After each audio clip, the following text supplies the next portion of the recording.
Kapag sumasakit ang inyong upper backs mula sa base ng inyong leeg hanggang sa rib cage, maraming dahilan yan. Pwedeng dahil sa injuries, poor posture, disc problems at iba pang issues.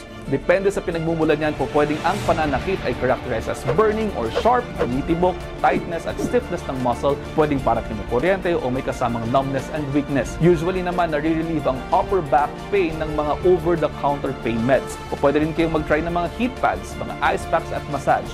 Pero kung sobra na ang pananakit niyan, mainam na magpakita kayo sa inyong mga doktor upang makapagsagawa ng tamang eksaminasyon at nang sa ganoon din ay tama rin po ang treatment na maibigay sa inyo. Simula nang matuklasan ko ang Healing-Can-C colostrum na ito, mas kaunti na ang sakit ng kasukasuan ko, mas madali na rin gumalaw, mas komportable na ang tumayo, umupo at maglakad. Mommy, kamusta po ang pakiramdam ninyo pagkatapos uminom ng Healing-Can-C Gold? Ang sarap! Isang buwan ko nang iniinom at napagaan ang pakiramdam ko. Mas madali akong makagalaw, maganda ang ganang kumain, at mas maganda ang tulog ko. Salamat, anak! Pagkatapos ng mga 2 linggo, naramdaman ko ng mas malusog.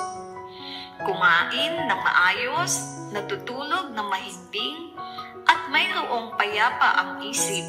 Lalo na, mas gumaling na ang aking mga kasukasuan. Pananakit ng leeg at mga balikat, ng mga likod, ng baywang, ng mga tuhod, ng mga siko, panghihina at pananakit ng kalamnan. Lahat ng ito ay siyang naglilimita sa iyong normal na paggalaw.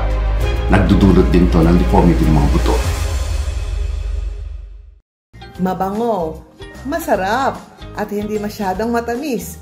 Ligtas sa katawan, di nagdudulot ng init o epekto sa bato. Talagang sulit subukan. Mas malaki ang bawas sa sakit. Napapansin ko ang epektibong resulta sa katawan linggo-linggo. Talagang epektibo ito. Pumipigil sa pagkawala ng buto at degenerasyon ng mga kasukasuan. Dagdag pa, ang Healing-Can-C Gold ay maaaring higit sa 32 types ng vitamins at minerals. Nagpapalakas ng resistensya ng inyong mga magulang at pumipigil sa sakit tulad ng diabetes, mga problema sa puso, mataas na presyon ng dugo at mataas na kolesterol. Napakaganda para sa kanilang kalusugan.